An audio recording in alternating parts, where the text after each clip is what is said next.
de ler, eu queria começar e até convidar vocês, e quero refletir sobre como que nós, vamos pensar nessa noite, como que nós ouvimos a palavra de Deus. Que tipo de ouvinte eu sou da mensagem do Evangelho? Como que é meu coração quando eu ouço o Evangelho? Nós vamos ler uma parábola. Os evangelhos registram cerca de 32 parábolas de Jesus. Parábolas são histórias que as pessoas contavam para apontar para um ensino maior. É como se fosse uma metáfora para apontar para um ensino. Extraem a sabedoria do cotidiano, mas que contém por trás desse ensino, dessa história, uma maneira simples, revelações preciosas e uma realidade espiritual que é essa que Jesus quer nos ensinar. A expressão parábola significa colocar coisas semelhantes lado a lado e fazer comparações. Colocar essa metáfora que ele vai contar agora e a história que ele quer exemplificar, e nós vamos fazer comparações. Por isso que parábola significa colocar uma história do lado da outra. Mateus aqui, a partir do capítulo 13, ele vai organizar uma série de parábolas contadas por Jesus. E ele vai organizar essas parábolas em 3 blocos. Propositalmente, ele coloca dessa maneira. Nesse primeiro bloco, Jesus, e Mateus escreve, Jesus fala do seu reino, os mistérios, os cidadãos desse reino. E alguns capítulos mais à frente, ele confronta os fariseus, os adversários ali de Jesus, os que perseguiam Jesus. E lá mais no final, Jesus vai contar suas parábolas escatológicas, que são parábolas que apontam para o fim, lá em Mateus capítulo 24 e 25, uma série de parábolas que ele vai contar a respeito do fim, das coisas que ainda virão. Jesus, ao apresentar o Evangelho do Reino, ele percebia e percebeu diversas reações que os seus ouvintes tinham ao ouvir a mensagem dele. As reações não eram as mesmas. A multidão ouvia, mas nem todos os seus ouvintes tinham a mesma percepção, a mesma reação a partir da sua mensagem. Eu consigo pensar inicialmente em quatro maneiras, ou 4 pessoas, ou grupo de pessoas que eram esses ouvintes de Jesus. Se você lembrar, primeiro nós temos os adversários de Jesus, que eram os fariseus, os saduceus, os líderes religiosos da época. Era um grupo que ouvia a mensagem, tinha acesso, escutava a mensagem de Jesus, mas como que eles reagiam a essa mensagem? Era de uma maneira. Eles foram hostis a Cristo desde o início. E um segundo grupo era as grandes multidões, aqueles que andavam atrás de Jesus, muitas vezes interessados nos milagres, nos sinais, nos benefícios que, por andar atrás de Jesus, eles iriam colher. E em terceiro, eu consigo imaginar outro grupo, especificamente uma pessoa, e é um caso intrigante, que era o caso de Judas, um dos membros do círculo íntimo dos 12 discípulos, mas ouvindo a mensagem, ele reagiu a essa mensagem de uma maneira diferente. E por último nós temos os outros, os 11, que abandonaram antes da crucificação, mas voltaram e receberam de novo o comissionamento. Então, 4 reações diferentes à mensagem do Evangelho, e eu creio que Jesus, ao contar essa parábola que nós vamos ler, ele tinha em mente esses grupos que reagiam, essas pessoas que reagiam de uma maneira diferente ao ouvir a mensagem de Jesus. Será que somos nós? Como que nós reagimos ao ouvir a mensagem do Evangelho? comportamentos diferentes, reações. Então eu creio que Jesus, ao contar essa parábola, ele tinha em mente esse grupo de pessoas. Vamos ler Mateus capítulo 13, diz assim, a partir do versículo 1. Naquele mesmo dia, Jesus saiu de casa e assentou-se à beira-mar. Reuniu-se ao seu redor uma multidão tão grande, que por isso ele entrou num barco e assentou-se. Ao povo reunido na praia, Jesus falou muitas coisas por parábolas, dizendo: o semeador saiu a semear.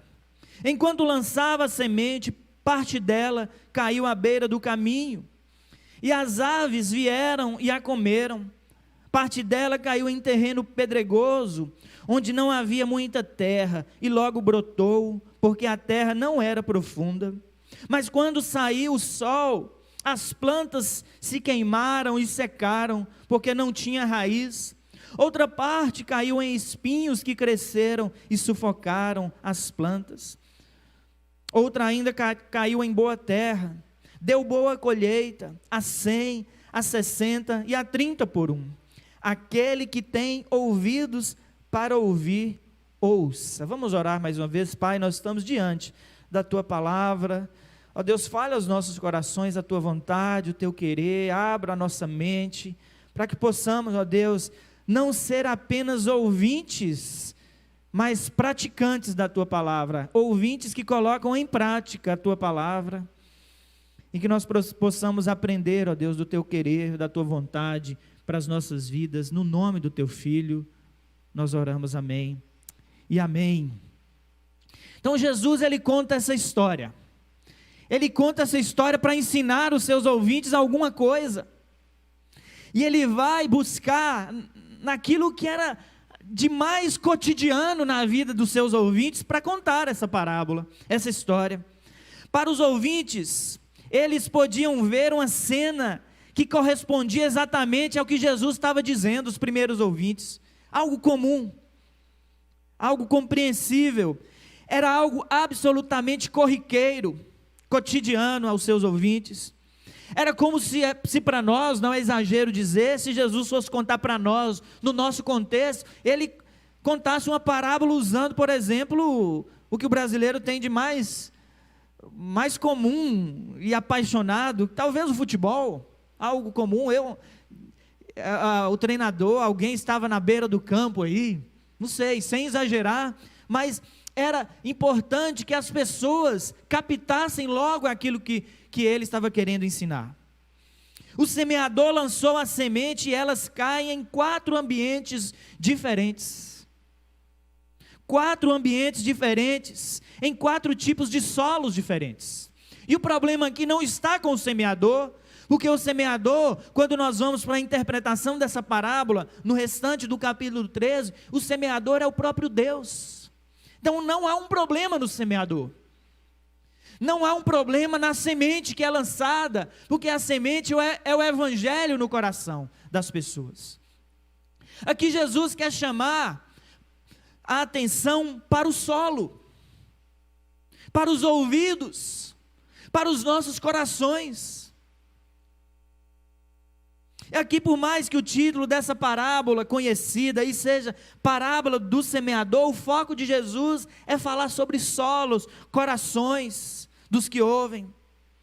A maioria dos intérpretes vão dizer que Jesus está falando de 4 tipos de pessoas que recebem a palavra. 4 pessoas diferentes. Mas há também uma possibilidade de outros que vão dizer que são 4 tipos de corações em diferentes fases da vida. Mas independente disso, mas anterior a essa interpretação está a maneira como cada um de nós ouvimos. Qual é a atenção que nós damos a essas palavras? Ouvimos com atenção e praticamos, ou somos ouvintes, relapsos, que é como mais uma história que é contada? E eu quero que você acompanhe comigo essas 4 interpretações, versículo 3, versículo 4 e mais à frente o versículo 19. Ouvintes de corações duros. É o primeiro solo. Jesus se refere àquelas trilhas muito transitadas, as pessoas passavam por elas e o solo ficava muito duro, porque era muito pisado, carroças, animais passavam por ali, trilhas que separavam os campos que o semeador semeava. Era um solo que não era arado, não era cuidado, era duro. E quando o semeador lançava as sementes às margens desse campo, era inevitável que algumas delas caíssem à beira desse caminho, onde as pessoas passavam. Porque eles faziam a semeadura a lanço, a esse jeito, né, que a cultura judaica faz, que é lançar dessa maneira. Não é assim, abre a covinha e ali é colocada a semente na covinha, é a lanço. Então, evidentemente que as sementes elas vão cair em diferentes locais.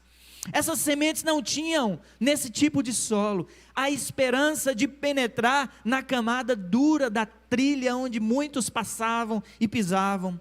Seriam pisoteadas, como retrata lá o Evangelho de Lucas, descrevendo essa mesma parábola. Era comida muitas vezes pelos pássaros. Talvez nessas 4 histórias, nesses 4 perfis de corações, de ouvidos, essa seja a condição mais perturbadora de todas, das condições descritas por Jesus. Corações duros, insensíveis à voz de Jesus, incapazes de penetrar, de perceber as riquezas do Evangelho, incapazes disso, insensíveis ao amor, à tolerância, ao perdão, insensíveis à mensagem do Evangelho. Ele confrontava os fariseus, os ouvintes, e cada um de nós, que temos o privilégio, irmãos, de ouvir a palavra do Senhor, de ler a palavra do Senhor, e muitas vezes permanecer com o nosso coração duro, fechado para a mensagem do Evangelho. Ele tem ensinado, seja com a sua palavra, ou através das experiências da vida corriqueira, através dos relacionamentos. O tempo todo Deus tem nos ensinado sobre como olhar para a vida. Deus ensina através da vida das crianças. Às vezes seu filho dá um toque em você assim, e você nem percebe, mas está ensinando. Deus usando os nossos filhos, usando as experiências do cotidiano.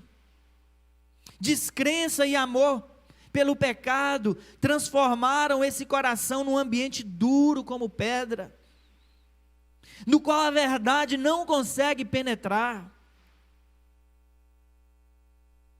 Já percebeu pessoas que não conseguem enxergar a verdade diante de si, seja a do Evangelho ou de uma circunstância?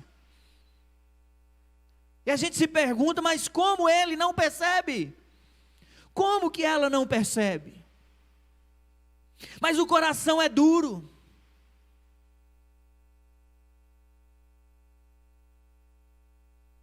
O ouvinte é inconsciente, desesperançoso, espiritualmente morto, e é entregue diante disso às ações de Satanás. A figura do pássaro que vai comer a semente, o Antigo Testamento vai dizer que esse pássaro é a ação de Satanás que impede, né, a semente de penetrar o solo. O Antigo Testamento chama esses corações de obstinados ao pecado. Êxodo 32:9, 2 Reis 17:14 falam disso. A implicação clara é que essas pessoas endureçam os seus corações deliberadamente. Isso é interessante, de propósito. A verdade está diante dela, mas ela não quer abrir o coração para Cristo, ou não quer reconhecer as suas limitações, prefere morrer com as suas convicções. Jeremias 19:15 vai dizer: eles se obstinaram e não quiseram obedecer a minha palavra. Está falando do povo de Israel, obstinados à desobediência. Os profetas falando e falando e falando, e o povo amando e amando as suas próprias escolhas e desejando o pecado. Esse coração é uma via pública, trilhada por uma multidão de iniquidades, que continua a trafegar por ela. É um coração permissivo, que permite todo tipo de prazer do mundo, que desagrada a Deus. Nunca é cultivado por qualquer tipo de busca, de autoexame. Que dia que você fez um autoexame? Que dia que você, com sinceridade, com honestidade, olhou para a sua própria alma, para o seu próprio coração? Falei nessa semana, em um devocional, que dia que você teve uma conversa corajosa consigo mesmo? O coração se endurece contra o chamado doce da graça de Cristo. Sabe o que é mais interessante? É que Jesus não está descrevendo aqui ateus, pessoas sem nenhum compromisso de fé com Deus. Não é esse grupo de pessoas. Ele está se dirigindo a pessoas em uma cultura altamente religiosa, em um ambiente altamente religioso. Ele está se dirigindo à nação de Israel. Ele está se dirigindo a nós que temos a oportunidade de ouvir, e ouvir domingo após domingo, de ter em casa a revelação que é a palavra de Deus. Mas muitas vezes permanecemos com os nossos corações duros. Quando nós olhamos para o Evangelho, já disse isso, irmãos, o Evangelho, ele é para a libertação, ele serve para a libertação, sim, mas ele também é para o juízo. Porque muitos podem passar a sua vida em um ambiente religioso, e uma vez que eles ouviram do Evangelho, não haverá desculpa para eles no último dia, dizer: não te conheci, Jesus, ninguém nunca me falou do Senhor para mim. Não, você esteve o tempo todo ouvindo a minha mensagem, mas de coração duro. É impossível se aproximar com sinceridade da palavra de Deus e permanecer o mesmo. Não houve mudança.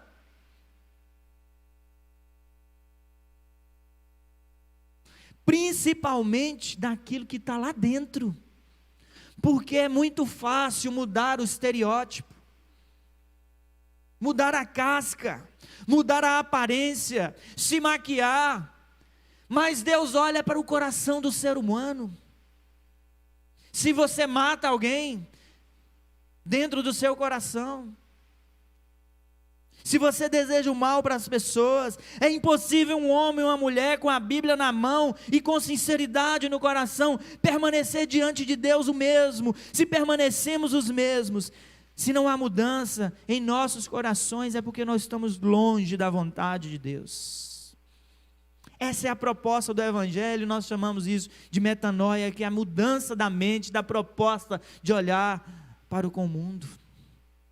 Mas o outro solo, o outro coração, os outros ouvintes, é o ouvinte de coração superficial, está lá no versículo 5, 6, verso 20 e verso 21.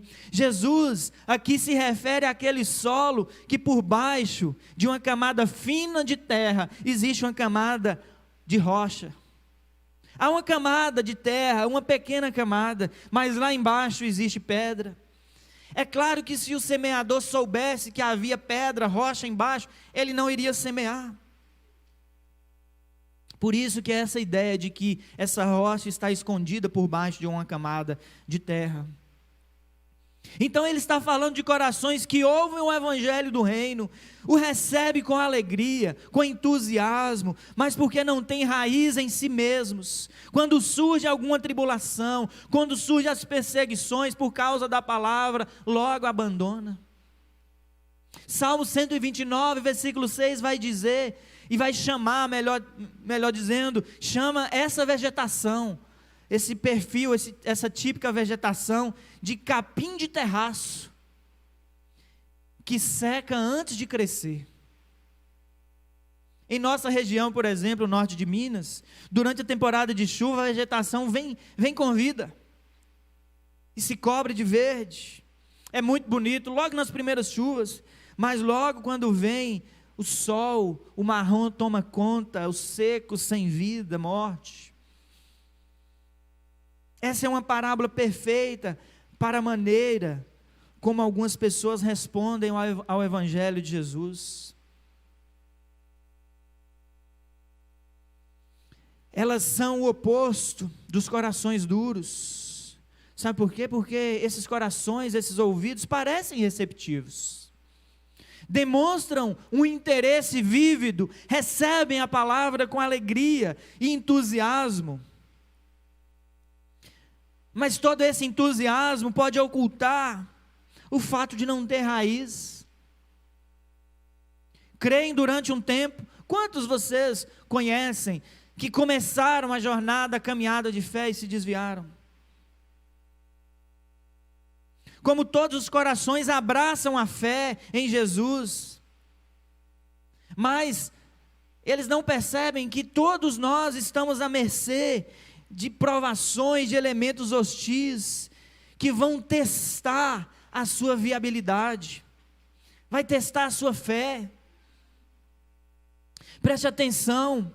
A fé de todo discípulo de Jesus, ela é testada, ela será apurada. Todo discípulo de Jesus de Nazaré, principalmente do novo discípulo, ela será submetida a esses testes, às tentações.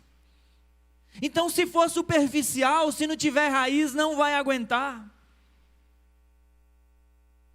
Jesus vai dizer em João, no capítulo 8, versículo 31, se vocês, olha que palavra interessante, se vocês permanecerem firmes, é preciso permanecer, não é só abraçar a causa da fé, é preciso permanecer e ser constante, caminhando para o propósito que é Jesus Cristo. Se vocês permanecerem firmes na minha palavra, verdadeiramente serão os meus discípulos.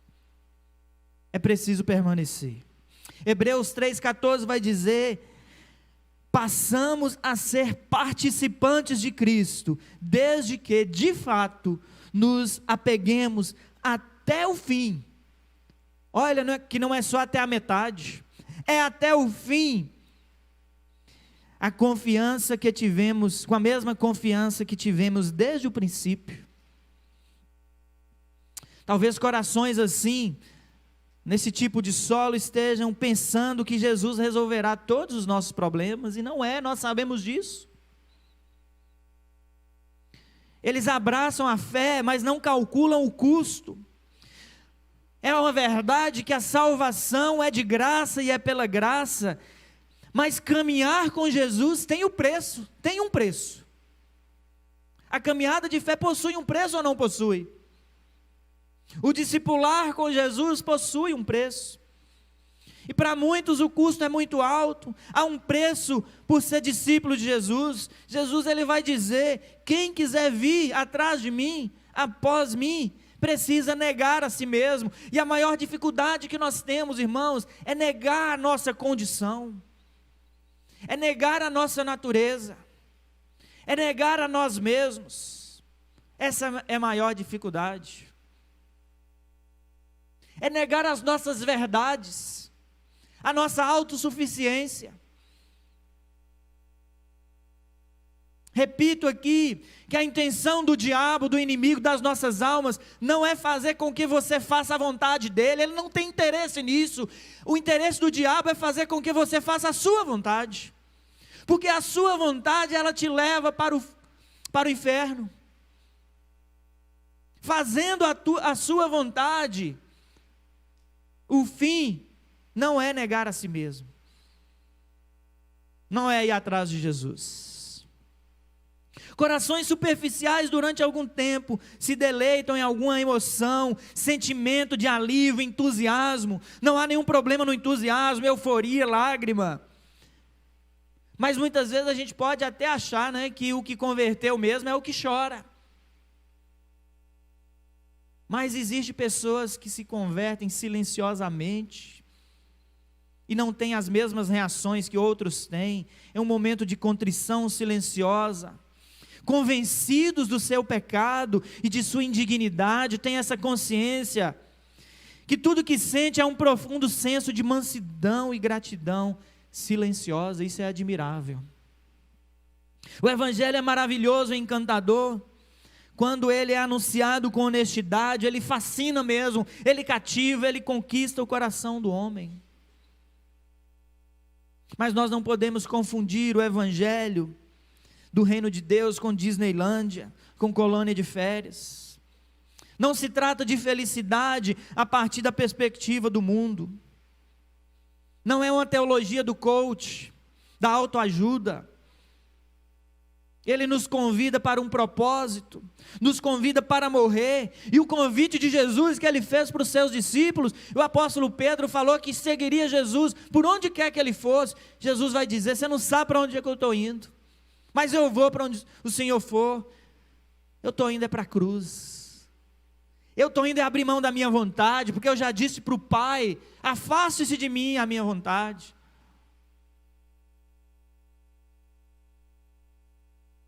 É o caminho da cruz, é o convite de Jesus para todos nós.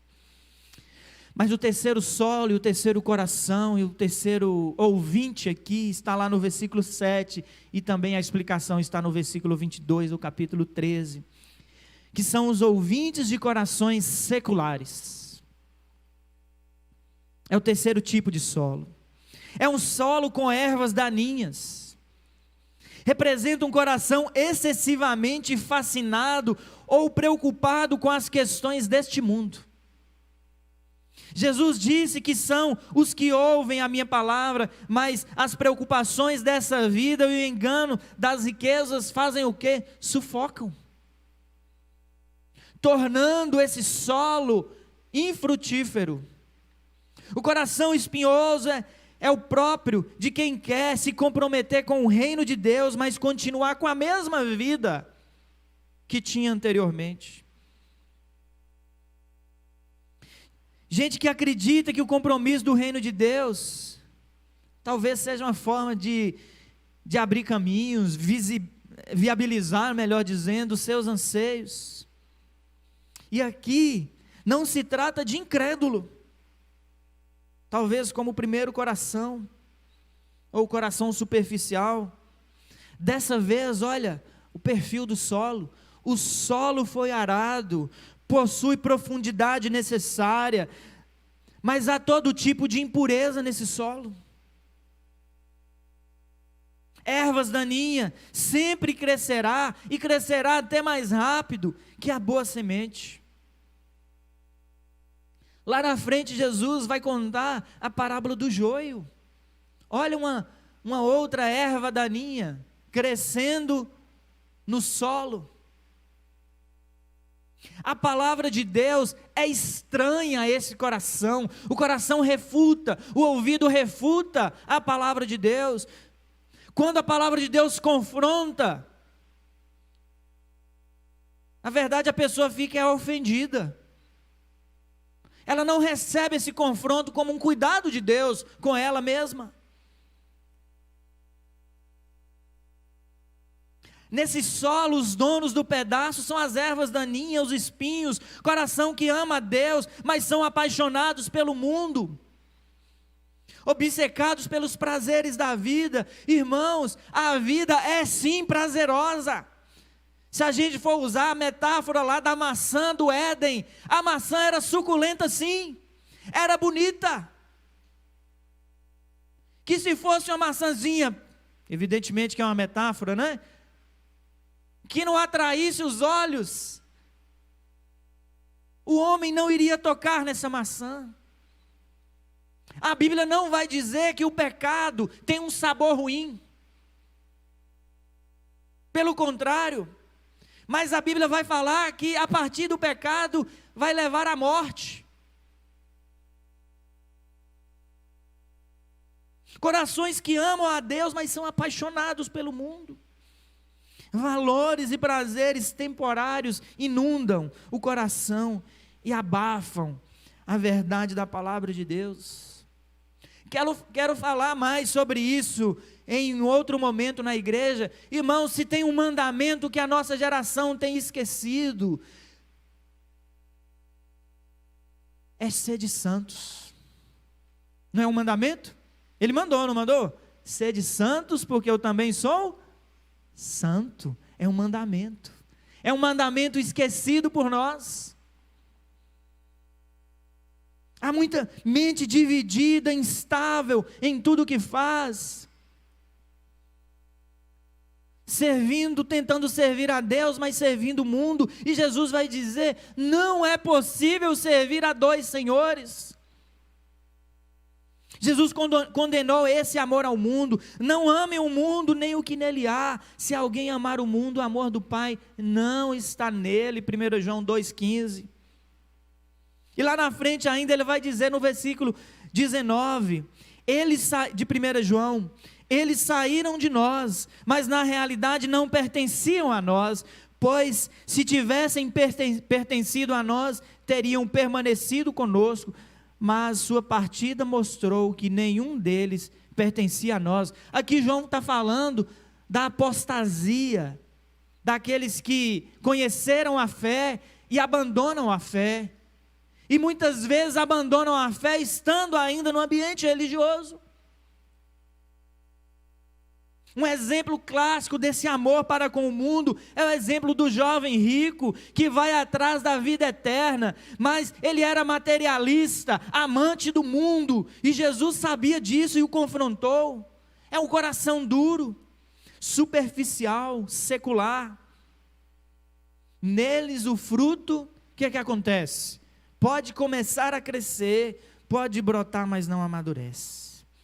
E por último nós temos no versículo 8 e no versículo 23, o último dos corações, ou dos ouvidos, o ouvinte de coração frutífero, que é o convite do Senhor para todos nós. Porque tudo irá se resumir, tudo que nós vivemos enquanto cristãos se resume em dar ou não frutos. Porque a percepção daquele que virá colher é se a árvore possui ou não fruto. Jesus fala de outro tipo de solo, que é um solo bem cultivado, ideal para ser plantado e produz o fruto tão esperado.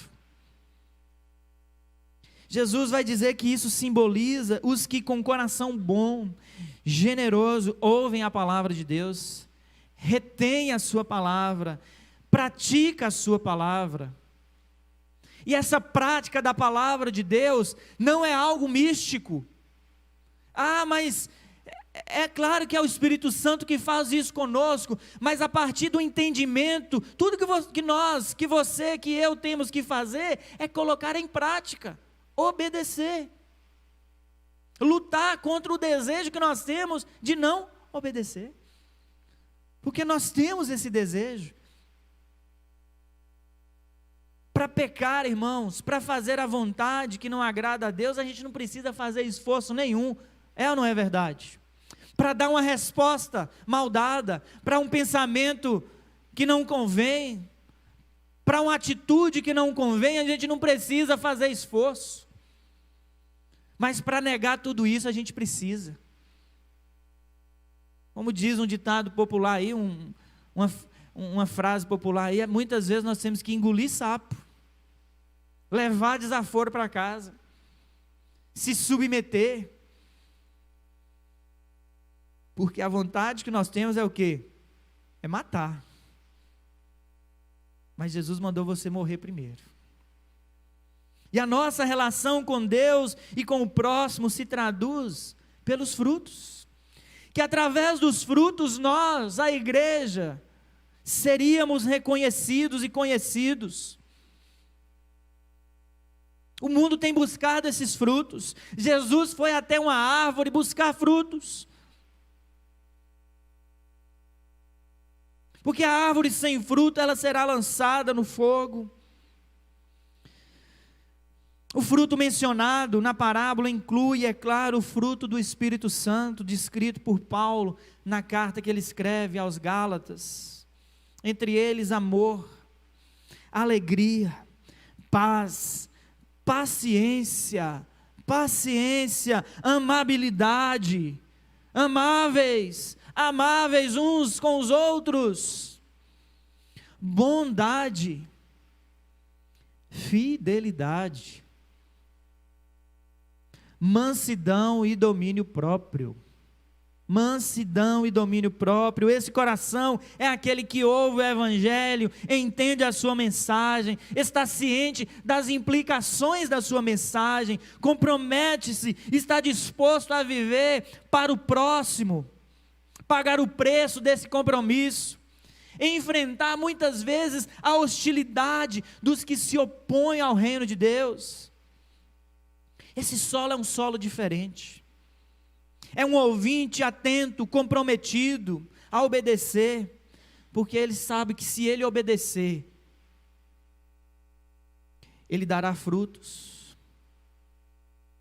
Muitas vezes, nós precisamos obedecer sem concordar. É como um pai fala com o seu filho, dá uma ordem para o filho não quer fazer, mas por respeito ao pai, o que ele faz? Eu vou obedecer porque foi o Senhor que mandou. É um coração diferente de todos os outros, porque ele recebe a palavra, ele aplica em sua vida, ele permite ser transformado através da ação do Espírito Santo. Como eu disse, o Espírito Santo vai agir na vida do crente, e não é de uma maneira mística, não. Eu não preciso fazer nada, ele vai fazer. Ele vai fazer, mas é através das coisas mais corriqueiras que você enfrenta por aí. Talvez você se pergunta como eu posso ter um coração assim. A resposta ela não é difícil, mas a aplicação é um pouco mais difícil. Você ouviu o Evangelho, eu já disse e repito, ouviu que precisamos abandonar o amor pelo mundo, precisamos abandonar o amor por nós mesmos. E tudo isso são com as situações mais corriqueiras da vida. Precisamos perdoar, amar quem está do nosso lado, precisamos com sinceridade pedir o que Davi pede ao Senhor, lá no Salmos capítulo 51, versículo 10, Pai, cria em mim, ó Deus, um coração puro, e renova um espírito inabalável, um espírito estável. Jesus ele vai contar essa história para mostrar, para nos alertar sobre os nossos corações e que tipo de ouvinte que nós temos sido com a palavra de Deus.